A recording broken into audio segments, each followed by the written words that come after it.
जिसकी 100 सीटें आई हूँ वो इतना उछल रहा है, और जो जिसकी 240 आई हूँ वो बेचारा दुखी है। मतलब ये क्या है? प्रदीप गावड़े साहब से पूछते हैं। प्रदीप गावड़े साहब नमस्कार। नमस्कार नमस्कार नमस्कार। How are you sir? How are you? जय सिया राम, हर हर महादेव। तो सर जय Shri Ram sir. I am fine sir. Sir इतने दुखी क्यों लग रहे हैं? क्या बात है? चेहरे पर मुस्कान नहीं? मंत्री सर, इनके दोस्त मंत्री बन गए तो खुश रहेंगे, दुख का असर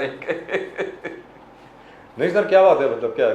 पहली बार देखा मैंने कि 240 looks like a defeat and 100 is projected like a victory. What is going on, sir? Gawde साहब जरा आप ही समझाएं प्लीज। नहीं, आपने बिल्कुल सही बात कही है। अभी आप देख रहे होंगे जब से ये रिजल्ट आया है, एनडीए को पूर्ण रूप से बहुमत मिला है जी, और कांग्रेस को सिर्फ 99 सीट्स मिली है। और वो 101 बोल रहे हैं, वो 101 बोल रहे हैं। कुछ और लोगों ने उनको कुछ समर्थन किया होगा जी। लेकिन 10 साल की गवर्नमेंट के बाद भी लोगों ने भारतीय जनता पार्टी को सबसे ज्यादा वोट किया है। हमारा जो पूरा वोट परसेंट है, पिछली बार भी 37% था, इस बार भी 37% है। तो ऐसा कुछ नहीं हुआ है कि हमारे वोट परसेंट में कुछ गिरावट आई है। हाँ, कुछ सीटें हमको कम मिली है, लेकिन उसमें भी अगर आप देखेंगे तो नेशनल ट्रेंड जो रहा है वो भारतीय जनता पार्टी के साथ ही रहा है। कुछ राज्यों में हमारा आकलन में शायद कुछ कमी रह गई, कुछ राज्यों में हमारी जो अपेक्षाएं थी उससे कम सीटें हमको मिली है। लेकिन ये जो हमारा अपेक्षाएं थी, मतलब हम एक्सपेक्ट कर रहे थे कि हमको इतना मिलना चाहिए था, उतना हमको नहीं मिला है। इसका मतलब ये नहीं है कि जनता ने हमको आशीर्वाद नहीं दिया है।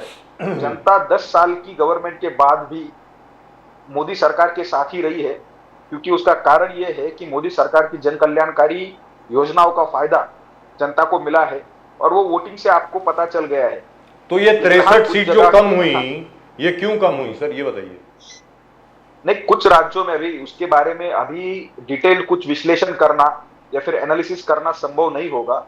लेकिन सर, हाँ, जैसे महाराष्ट्र है, महाराष्ट्र में उसके आपकी सीटें बारे कम में हुई है ना सर? जी जी जी, मैं बताता हूँ आपको। कुछ राज्यों में जैसे उत्तर प्रदेश होगा, राजस्थान होगा, महाराष्ट्र होगा और जी। बंगाल होगा, यहाँ पे हमारे एक्सपेक्टेशन ज्यादा थे, उतनी सीटें हमको नहीं मिली है।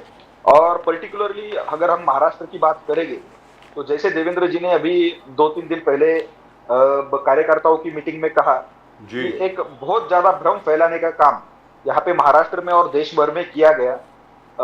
कुछ मीडिया हाउसेस को साथ में लेकर एक एंटी बीजेपी नैरेटिव पिछले बहुत सालों से चलाया जा रहा था। मतलब जब से जो हमारी ये एक नाथ शिंदे जी की, देवेंद्र फडणवीस जी की और अजित दादा की गवर्नमेंट आई है, और उससे पहले भी एक नाथ शिंदे जी की और हमारी गवर्नमेंट थी, तब से कुछ मीडिया हाउसेस को साथ में लेकर एक एंटी बीजेपी नैरेटिव को सेट किया गया था।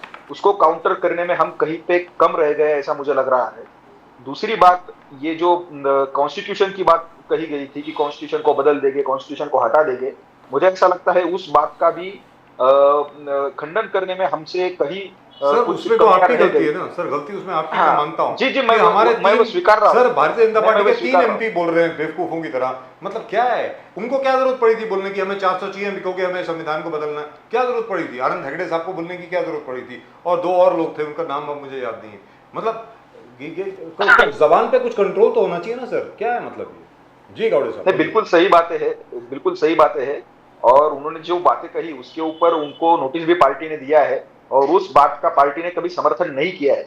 देखिए, आजाद भारत की जो हिस्ट्री रही है उसमें हम सब ने देखा है कि कॉन्स्टिट्यूशन के साथ किस तरीके का बर्ताव कांग्रेस ने किया है। कॉन्स्टिट्यूशन को सबसे ज्यादा वायलेट करने का काम अगर किसी ने किया होगा तो वो कांग्रेस ने किया है। उनकी हिस्ट्री रही है ये। मतलब आप ये देखिए, जब 1980 में इंदिरा गांधी पोस्ट इमरजेंसी चुन के आई थी, तो उस वक्त जितनी नॉन कांग्रेस गवर्नमेंट थी उन सभी गवर्नमेंट को बर्खास्त कर दिया गया। 8 गवर्नमेंट्स, 8 गवर्नमेंट्स को अंडर 356। Yes yes. और ये बाबरी मस्जिद के ढहाने के बाद जो सभी बीजेपी गवर्नमेंट थी उन सबको बर्खास्त कर दिया गया था। तो ये मतलब कॉन्स्टिट्यूशन को किस तरीके से कांग्रेस ने वायलेट किया है, ये मतलब उसकी पूरी एक हिस्ट्री रही है।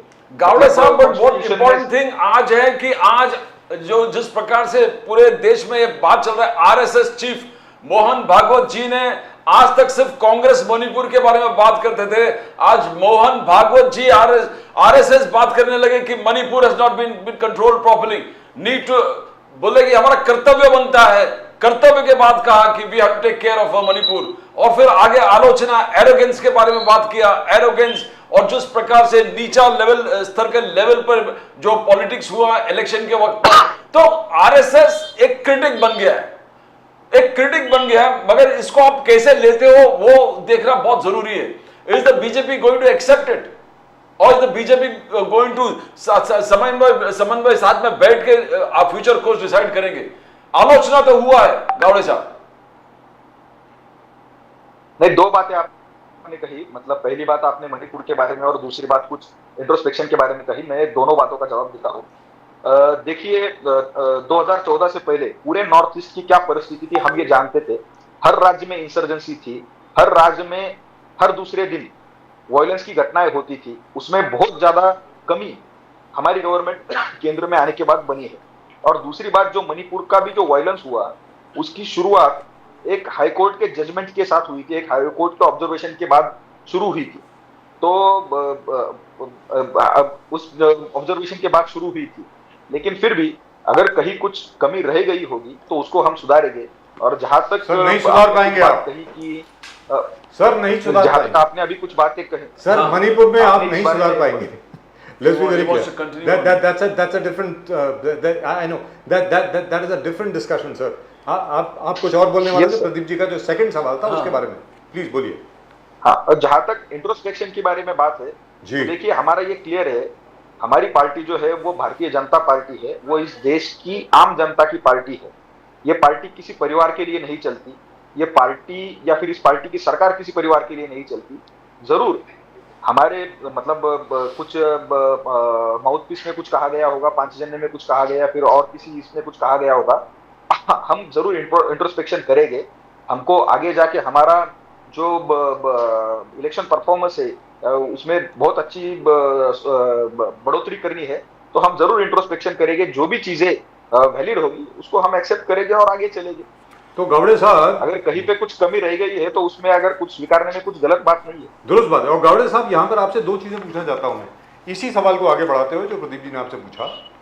नंबर एक, आदरणीय सम्माननीय जेपी नड्डा साहब अध्यक्ष थे पार्टी के, अभी तक तो अभी भी हैं, केयरटेकर प्रेसिडेंट तो अभी भी हैं, क्योंकि नए अध्यक्ष की नियुक्ति अभी हुई नहीं है, हेल्थ मिनिस्टर बन गए हैं। बल्कि उनको क्या जरूरत पड़ी थी ये बोलने की we don't need the RSS anymore, कि आरएसएस की अभी हमें आवश्यकता नहीं है? नंबर एक। नंबर दो, पुरुषोत्तम रूपाला साहब, उनको क्या आवश्यकता पड़ गई थी ये बोलने की कि जो ठाकुर राजपूत समाज है वो अपनी बेटियों को मुगलों को दे देता था? सर मतलब कुछ तो अकल होनी चाहिए ना लोगों में, मुझे ऐसा लगता है। Gawade sahab, I speak to you as a sympathiser, by the way, I speak to you as a BJP sympathiser, please, and I say it openly, very openly. जी बोलिए। नहीं जी, जरूर। मतलब जहां तक जेपी नड्डा जी के उस स्टेटमेंट की बात है, मुझे ऐसा लगता है कि वो स्टेटमेंट उन्होंने एक अलग कॉन्टेक्स्ट में कहा था। उसका अर्थ ये था कि आरएसएस जो गवर्नमेंट है उसमें उनका कुछ इंटरफेयर नहीं रहता, या फिर पार्टी के जो डे टू डे डिसीजन होता है या फिर वर्किंग होता है उसमें आरएसएस का कुछ दखल नहीं होता। उस मामले में हमारी पार्टी अपने आप में सभी फैसले लेती है और अपनी पार्टी अपने हिसाब से चलती है। मुझे लगता है ये वो कॉन्टेक्स्ट था, लेकिन उसको अगर कुछ अलग तरीके से कुछ कहीं जगह पे प्रेजेंट किया गया होगा तो उसको देखना पड़ेगा। जहां तक पुरुषोत्तम रूपाला जी के स्टेटमेंट की बात है, उससे पार्टी ने पहले भी किनारा किया है, हम आज भी करते हैं। वो गलत स्टेटमेंट था और पार्टी उससे बिल्कुल सहमत नहीं है। सर उस स्टेटमेंट की वजह से बहुत लॉस हुआ है सर, राजस्थान में भी और उत्तर प्रदेश में भी। पूरा ठाकुर राजपूत समाज जो है वो बिल्कुल खिलाफ हो गया है। बड़ी मुश्किल से उनको मनाना पड़ेगा, वेरी फ्रैंकली। बहुत बहुत बहुत मुश्किल काम हो गया है सर अमित शाह जी के लिए, वेरी फ्रैंकली। अच्छा, एक और सवाल सर आपसे जानना चाहता हूँ। जीतन राम मांझी साहब जो हैं बहुत बढ़िया व्यक्ति हैं, मुख्यमंत्री रहे बिहार के, वो आज की तारीख में एमएसएमई मिनिस्टर हैं, कैबिनेट मिनिस्टर हैं सर। सर उन्होंने कुछ साल पहले एक बार नहीं 6 बार कहा है, वो 6 सारी की सारी 6 नहीं है, टोटल 16 वीडियोज हैं जिनमें उन्होंने कहा है कि राम जो है वो एक काल्पनिक व्यक्ति है, राम का कोई अस्तित्व नहीं है, हम राम को नहीं मानते। साथ में उन्होंने ये भी कहा है कि भले ही दोनों किरदार राम और रावण काल्पनिक हैं, लेकिन दोनों का अगर कंपैरिजन किया जाए तो रावण राम से कहीं ज्यादा अच्छा है, ऐसा जीतन राम मांझी ने कहा है। सर ये तो श्री राम की पार्टी है, आपने ऐसे आदमी को कैबिनेट मिनिस्टर बना दिया गावड़े साहब। नहीं देखिए, इनके ऐसे स्टेटमेंट का हमारी पार्टी से कुछ लेना देना नहीं है, और ये हमारी एनडीए की सरकार है। उनके जो पुराने स्टेटमेंट है, जब वो हमारे साथ आए तो उसका ये सिंपल अर्थ होता है कि उनकी पुरानी जो भूमिका थी वो गलत थी, और जब वो आज हमारे साथ है तो उस भूमिका के साथ उनका कुछ संबंध नहीं है। जब आप एक पॉलिटिकल अलायंस करते हो या फिर किसी पार्टी के साथ आते हो तो उसका मतलब ये होता है कि आपने अपनी जो पुरानी आइडियोलॉजी है या फिर पुरानी जो आपकी बातें हैं वो गलत है। अभी इस तरीके को कॉन्ट्राडिक्शंस आपको आज के सभी अलायंसेस में देखने को मिलेगा, लेकिन उनके उस स्टेटमेंट से हम कभी उस वक्त भी सहमत नहीं थे, आज भी सहमत नहीं। गावड़े साहब दिग्गज हार गए महाराष्ट्र में, बड़े बड़े दिग्गज Pankaja Munde, Sudhir Mungantiwar, Rao Saheb Danve, Bharati Pawar, Navneet Rana, Kapil Patil, 3 cabinet minister, 1 state cabinet minister, ऐसे हार पहले मीन्स पिछले 14 से ऐसा देखने को नहीं मिला। Does it reflect on the performance of Devendra Fadnavis? भले फडणवीस जी ऑफर भी किए रेसिग्नेशन के लिए, बिकॉज कहां 23 से 9 तक आना एक अपने आप में एक बहुत बड़ा हार है, बिकॉज ये आगे जाके विधानसभा भी इफेक्ट होने वाला है। तो व्हाट इज हैपनिंग नाउ? दिग्गज हारे हैं, मराठा एजिटेशन चालू है इसके पीछे पीछे, जरांगे पाटिल भी बैठ गए, फिर यही तकलीफ होने वाला है। How do you see it Gawade ji? नहीं देखिए, जरूर आपकी बात सही है कि हमारे बड़े लीडर्स इस चुनाव में विजय नहीं हो पाए हैं, लेकिन मैंने जैसे शुरुआत में आपको कहा कि 2-3 सालों से महाराष्ट्र में एंटी बीजेपी नैरेटिव को सेट किया जा रहा है।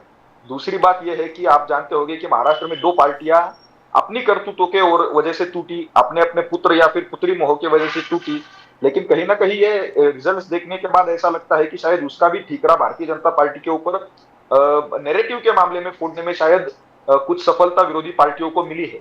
दूसरी बात यह है कि ये जो दोनों पार्टियां फूटी है, उन्होंने अपने अस्तित्व की लड़ाई के लिए महाराष्ट्र में बहुत बड़ा कास्ट डिवाइड करने का प्रयास किया है, और अगर आप रिजल्ट देखेंगे या फिर कुछ जगह कुछ पॉकेट्स के रिजल्ट देखेंगे तो ऐसा लगता है कि शायद कुछ हद तक वो इसमें सफल रहे हैं। इस तरीके का कास्ट डिवाइड करके खुद के उम्मीदवारों को चुन के लाना, ये हमारी आइडियोलॉजी में नहीं है।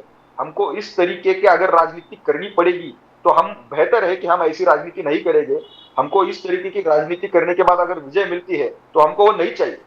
हम ऐसी राजनीति नहीं करेंगे जो महाराष्ट्र का जो सोशल फैब्रिक है उसको डिस्ट्रॉय करेगी। तो ये राजनीति आप दोनों यहाँ पे रहते हैं, आपने देखा होगा कि किस तरीके का ये पोलराइजेशन कास्ट के बीच में किया गया है, किस तरीके से कुछ जगहों पे लोगों को शपथ दी गई कि आप पर्टिकुलर पार्टी को वोट करेंगे और पर्टिकुलर पार्टी को नहीं करेंगे। मराठा रिजर्वेशन का भी जो इश्यू है उसको हमने रिजॉल्व किया है, लेकिन फिर भी कुछ लोगों को सामने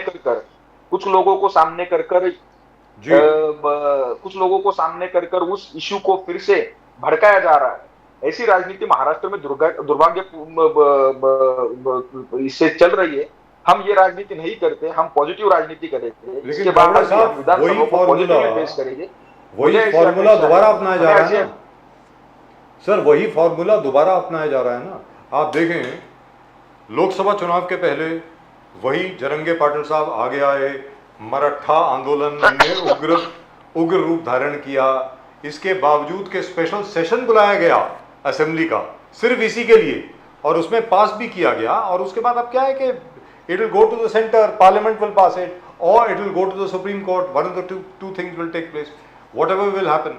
लेकिन वही चीज अब दोबारा शुरू हो गई है, एंड सबको दिख रहा है। आपको तो दिख ही रहा होगा सर, अगर हमें दिख रहा है तो आपको भी दिख रहा होगा कि ये तैयारी है अक्टूबर के असेंबली इलेक्शंस के लिए। अब इसका मुकाबला आप कैसे करेंगे गावड़े साहब? नहीं, जरूर आपने जो बात कही वो दुरुस्त बात कही है। मतलब इलेक्शन का रिजल्ट आ गया और उसके बाद ये फिर से अनशन के लिए बैठे हैं अभी कल परसों से।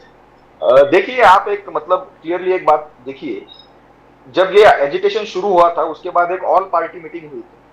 उस ऑल पार्टी मीटिंग में जो रिजोल्यूशन पास किया था उसमें सभी पार्टी के लोग थे और सभी ने ये एक मुख से कहा था कि मराठा समाज को सेपरेट आरक्षण दिया जाए, विदाउट ओबीसी के आरक्षण को धक्का लगाए। ये ऑल पार्टी की महाराष्ट्र में भूमिका है, ये सभी की भूमिका है। ना ही शरद पवार, ना ही उद्धव ठाकरे, ना ही कांग्रेस का कोई ये कह रहा है कि अगर हम सत्ता में आते हैं तो ओबीसी से रिजर्वेशन देंगे। ऐसा होने के बावजूद सिर्फ एक पार्टी के खिलाफ कैंपेन चलाया जा रहा है, सिर्फ एक पार्टी के कैंडिडेट को हराओ, इस तरीके का कैंपेन चलाया जा रहा है। मुझे ऐसा लगता है इस आंदोलन ने कहीं ना कहीं कुछ पॉलिटिकल अभी भूमिका लेनी शुरू की है। ऐसी बात ये जो आंदोलन के समर्थक थे वो भी अब कहना शुरू किए हैं। तो मुझे ऐसा लगता है कुछ दिनों के बाद लोगों के सामने सच्चाई आएगी। जो मराठा रिजर्वेशन हमने दिया है अभी, उसको हाई कोर्ट से भी कुछ स्टे नहीं मिला है, सुप्रीम कोर्ट से भी कुछ स्टे नहीं मिला है, उसके बेनिफिट धीरे धीरे लोगों को मिलेंगे।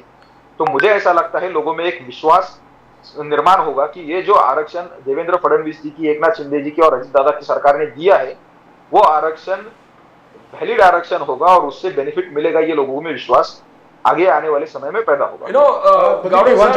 वन स्मॉल क्वेश्चन जो अभी भी इन्होंने बोला गावड़े साहब, अब उसमें क्या है कि पूरा टीकरा जो है हमारे मित्र हैं, हम मेरे बड़े अच्छे मित्र हैं।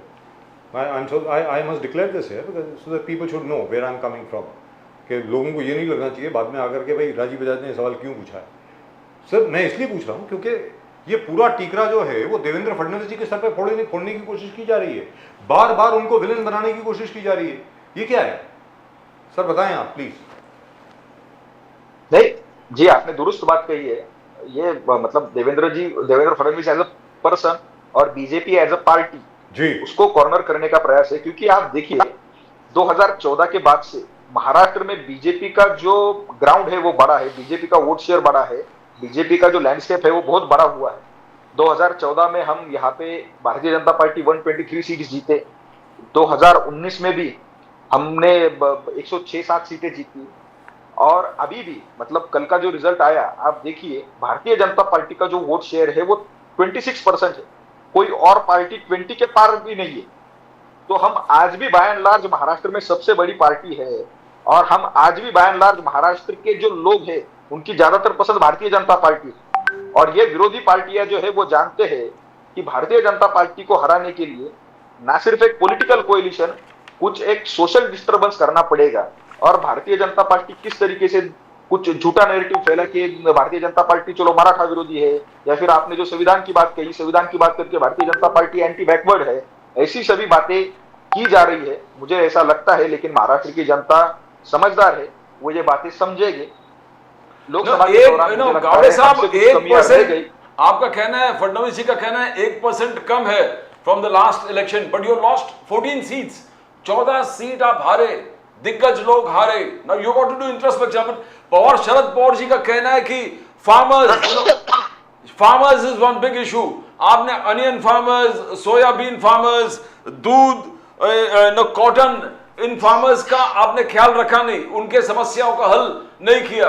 और दूसरा द लेवल ऑफ जो आपके उच्चारण थे शरद पवार जी थे, और अलग अलग उदाहरण पवार साहब ने दिया कि how many times it has happened that आलोचना करने वाला ये गावड़े साहब।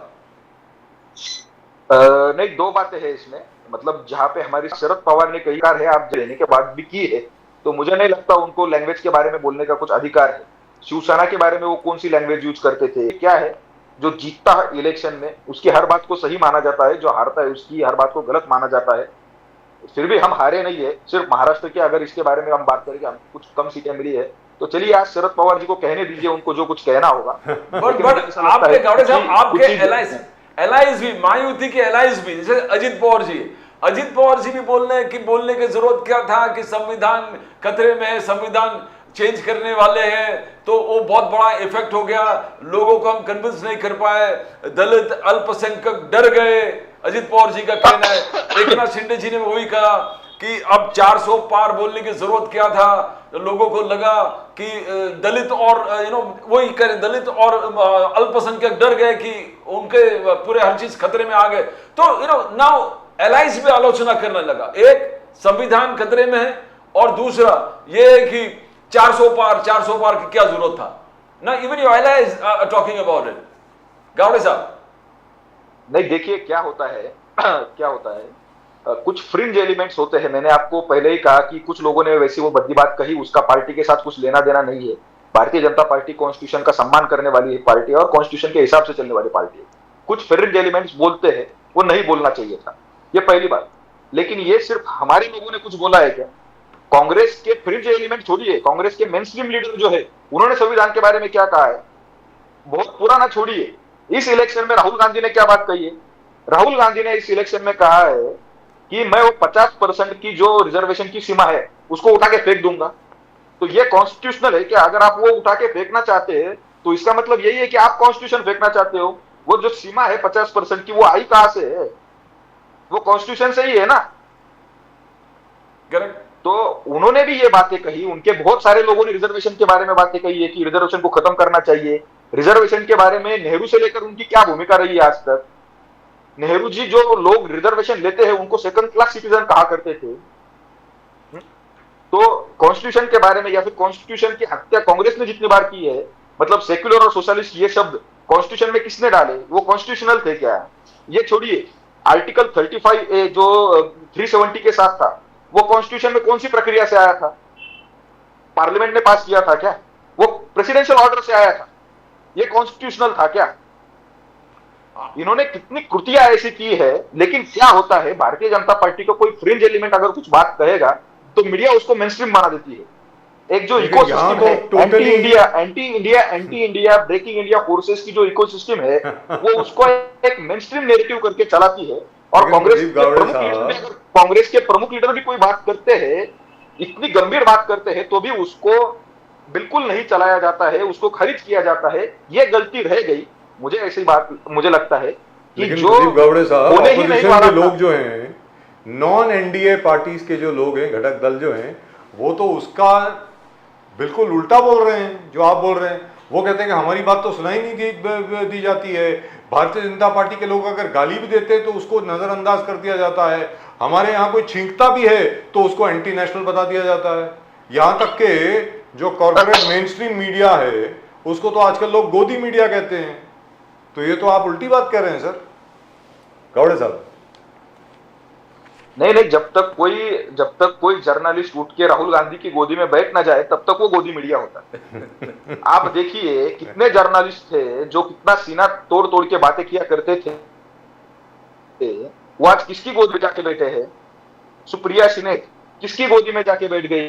वो तो कांग्रेस की पार्ट हो गई ना, वो तो कांग्रेस पे आशुतोष करके एक पत्रकार थे, वो किसकी गोदी में जाके बैठे हैं? किसकी गोदी में? या फिर जो लोगों ने अभी मतलब उनकी टीआरपी कम होने की वजह से उनको निकाला गया उन हाउस से, वो लोग किसकी गोदी में जाके बैठ गए? रवीश कुमार जी किसकी गोदी में जाके बैठ गए? अभिसार किसकी गोदी में जाके बैठ गया है? तो जब तक कोई जर्नलिस्ट उनकी जो लाइन है वो नहीं चलाता तब तक वो गोदी मीडिया होता है। सोनिया गांधी जी ने कहा कि BJP wanted to destroy the Congress. Sonia Gandhi accuse the BJP कि आप कांग्रेस को डिस्ट्रॉय करना चाह, आप कांग्रेस को फाइनेंशियली क्रिपल करना चाह, आपने कांग्रेस के अकाउंट्स को फ्रीज कर दिए, इकोनॉमिकली उनको टोटली बर्बाद करने का कोशिश किया। But Congress survive, jump, fought and prospered. Congress खुद 100 के ऊपर आए, 101, 102 और पूरे अलायंस को 230 तक लेके आए। And that is the victory Sonia Gandhi ji, that is the greatest victory for us. क्या आप कांग्रेस को बर्बाद करना चाहते थे, फाइनेंशियली क्रिपल करना चाहते थे गावड़े साहब? नहीं, देखिए कांग्रेस खुद को, मैंने आपको पहले ही अभी 2 मिनट पहले पिछले जवाब में कहा ना कि कांग्रेस खुद को कॉन्स्टिट्यूशन से या फिर इस देश का जो लीगल ढांचा है उसके ऊपर समझती है। उनका यह मानना है कि इनकम टैक्स के जो रूल्स हो गए वो हमको अप्लाई नहीं होने चाहिए। क्यों नहीं होने चाहिए? सबको हो गया, आपको भी अप्लाई हो गए। अगर आप सालों से इनकम टैक्स का कंप्लायंस नहीं करेंगे तो आपको नोटिस आएगा। वो जो कुछ प्रोसीजर के अनुरूप कार्रवाई है वो होगी, वो क्यों नहीं होगी आपके खिलाफ? और आप उसके बाद विक्टिम प्ले करेंगे। आप भारत की एक बड़ी पार्टी है, आपने लंबे अरसे तक देश के ऊपर राज्य किया है, आप आईटी के रूल्स का कंप्लायंस नहीं करते हैं सालों तक। वो 1-2 साल की बात नहीं है, 8-10 साल से नहीं कर रहे, तो आपको क्या लगता है उसके बाद कार्रवाई नहीं करनी चाहिए? इस देश की इंस्टीट्यूशंस में काम करना चाहिए कि नहीं करना चाहिए? ये पहली बात। दूसरी बात, आपने जो कहा कि अपोजिशन का जो अलायंस है उसकी कुछ सीटें आ गई, तो ये आप देखिए वो कैसे आ गई है। पश्चिम बंगाल में ममता बनर्जी कांग्रेस के साथ लड़ी है क्या? तो आप कैसे उसकी टैली अपने साथ जोड़ रहे हैं? वहां तक आप एक दूसरे के खिलाफ लड़े हैं। दिल्ली में आपने आम आदमी पार्टी के साथ अलायंस किया, पंजाब में आप उनके साथ लड़े हैं क्या? कुछ जगह पे आपने सीपीएम सीपीआई के साथ अलायंस किया, केरल में आप उनके साथ लड़े हैं क्या? तो ये जो 220-30 जो लोग हैं ना, वो सब अलग अलग है। वो सिर्फ कुछ एक कारण के लिए कुछ साथ दिख रहे हैं, स्टेट में जहां पे लड़ाई है वो वहां पे एक दूसरे का गला काट रहे हैं। तो ये उस गैर मतलब उस नासमझी में नहीं रहे कि ये हमारे 230 240 लोग हैं, वो आपके साथ नहीं है, बिल्कुल नहीं है। मोदी जी का कहना है कि जनादेश 2024 का सिर्फ और सिर्फ NDA NDA NDA, Modi ji का कहना है। But the Congress, as you said, Rahul Gandhi ji कहना कि Modi guarantee versus Rahul Gandhi guarantee, विकसित भारत का गारंटी वर्सेस राहुल गांधी जी का जो 5 पिलर्स ऑफ जस्टिस और 25 गारंटी, बोले this has succeeded. 5 pillars of justice, 5 न्याय जो राहुल गांधी लेके गए, 25 गारंटी जिसमें महालक्ष्मी योजना है, पहली नौकरी पक्की, नौकरी भर्ती पक्की, तो एक एक चीज, 25 लाख का insurance. How do you see the argument of Rahul Gandhi कि 5 pillars of justice have succeeded? Gawade साहब। नहीं, राहुल गांधी जी के पास अभी एक बहुत ही अच्छी स्वर्ण संधि निर्माण हुई है।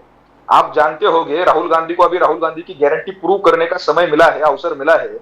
हर जगह भारत में कांग्रेस के दफ्तर के बाहर गरीब महिलाएं जाकर रुकी है, वो वहां पे कांग्रेस के लोगों को 1-1 लाख रुपए मांग रही है, तो वो उनको दे देने चाहिए और अपनी गारंटी प्रूव करनी चाहिए। इन लोगों ने देश के गरीबों को साथ बहुत बड़ा छल किया है, देश के गरीबों को मूर्ख बनाने का काम इन लोगों ने किया है। आप देख रहे होंगे कि गरीब महिलाएं कांग्रेस के दफ्तर के बाहर है, क्योंकि ये लोग गली गली गए और उन्होंने महिलाओं को यह कहा कि आप हमको वोट दीजिए, रिजल्ट के बाद आपको 1 लाख रुपए मिलेगा, सरकार बनने के बाद नहीं, रिजल्ट के बाद आपको 1 लाख रुपए मिलेगा। इस तरीके से आप राजनीति करोगे क्या? तो अभी राहुल गांधी अपनी गारंटी प्रूव करे, वो महिलाओं को 1-1 लाख रुपए दे, जिनके साथ छल राहुल गांधी ने और कांग्रेस ने किया है, बतौर मतलब प्रूफ पर्चियां बांटी गई, ये पर्ची आप लेके आइए कांग्रेस दफ्तर, आपको 1-1 लाख रुपए मिलेगा। ये राहुल गांधी की गारंटी है। अभी वो प्रूव करे अपनी गारंटी, दे दे उन महिलाओं को पैसे। तो प्रदीप गावड़े साहब, अभी एक और बातचीत चल रही है कि क्या उद्धव ठाकरे जी के साथ कोई बैकडोर डायलॉग हो रहा है, क्या कोई बातचीत हो रही है कैसे कि वो वापस आ जाएं इस तरफ, एनडीए की तरफ? नहीं, ऐसी कुछ बात नहीं चल रही है, कुछ बात ऐसी चल रही नहीं रही है, क्योंकि हर जगह पे सर स्पेकुलेशन है, हर जगह पे बातचीत है, मतलब मीडिया के अंदर बातचीत है, इसलिए पूछा। नहीं, स्पेकुलेशन चलते रहते हैं, स्पेकुलेशन कुछ भी चल सकते हैं, लेकिन ऐसी कुछ बात, जहां तक आधिकारिक जानकारी है, ऐसी कुछ बात चल नहीं रही है।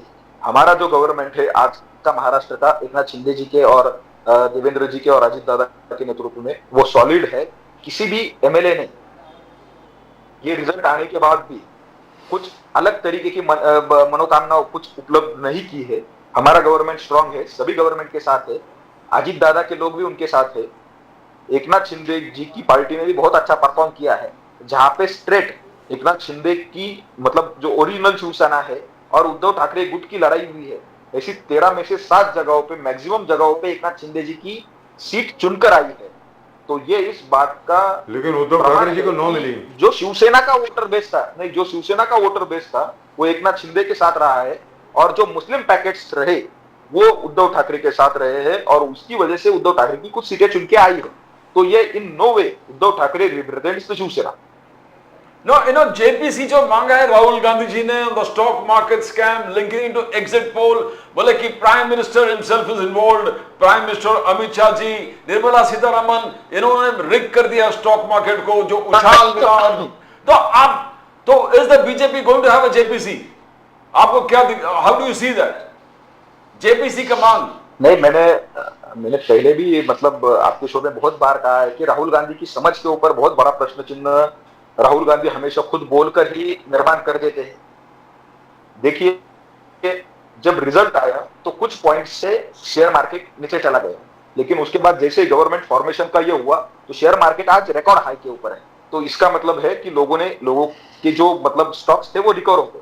दूसरी बात, पीयूष गोयल जी ने उस बारे में रिकॉर्ड देकर कहा है कि जब शेयर मार्केट हाई था तो उस वक्त हमारे जो डोमेस्टिक इन्वेस्टर्स थे उन्होंने बेचा, और जो फॉरेन इन्वेस्टर थे उन्होंने खरीदा।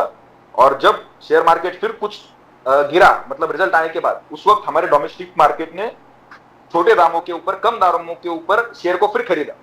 तो जो देखिए, जो मतलब शेयर मार्केट में इन्वेस्ट करता है उसको पता रहता है कि मार्केट किस तरीके से रिएक्ट करता है। वो राहुल गांधी से बहुत ज्यादा होशियार लोग हैं इस देश में, मतलब जो कोई छोटा भी शेयर में इन्वेस्ट करने वाला बंदा होगा वो राहुल गांधी से बहुत ज्यादा अक्लमंद है, ऐसा मेरा मानना है। और उन्होंने मार्केट की जो परिस्थिति थी उसको देख के अच्छे तरीके से रिएक्ट किया है। और मुझे पीयूष गोयल जी ने ये बात सप्रमाण बता दी है। लेकिन अभी राहुल गांधी की मतलब अभी चलो कुछ सीटें आई है, तो वो हर मतलब ये जो उन्होंने कल बात कही है, हर दूसरे तीसरे दिन हमको कुछ ऐसी इंटरटेनिंग बातें देखने को मिलेगी। 5 साल है हमारे लिए उसमें। But it's a fantastic. आप बोल रहे हैं कि retail investors have gained and Rahul Gandhi is saying retail investors have lost. और आपने भी एग्जाम्पल फर्स्ट क्लास दिया कि retail investors are more intelligent Rahul Gandhi, so जहां बेचना था खरीदना था बेच दिया and they made profits. That is fantastic. But the market has gained after the swearing in, and today it is at its highest level. So on that there is no doubt at all. Yes. So whatever losses were there have been more or less recovered. And those people, by the way, who stayed on in the market, who did not do panic selling, they would have gained quite a lot right now. Yes. And those people who did panic selling, well, it's your choice. उसके बारे में कोई कुछ क्या कर सकता है? अगर आपको लगा कि अब तो मार्केट ऊपर आएगी नहीं और आपने बेच दिया कि भाई भागते भूत का लंगोट ही ठीक है, तो फिर लंगोट पकड़ के बैठो, क्या कर सकते हो उसके बारे में? You can't blame anybody. लेकिन फिलहाल गावड़े साहब, congratulations to you, thank you. 3rd time running. Modi ji equals the record of Pandit Jawaharlal Nehru, but actually there's a bit of an anomaly over there. We'll talk about it later. The fact was that Pandit ji really had no rivals, you know. So and the situation was completely different. The elections were not fought so competitively or fiercely at that time, so it was easier. But all the same, it's a great achievement, fantastic achievement. Thank you so much, sir. Thank you so much for joining us. Namaskar, Jai Siya Ram. Thank you. Thank you. Pleasure.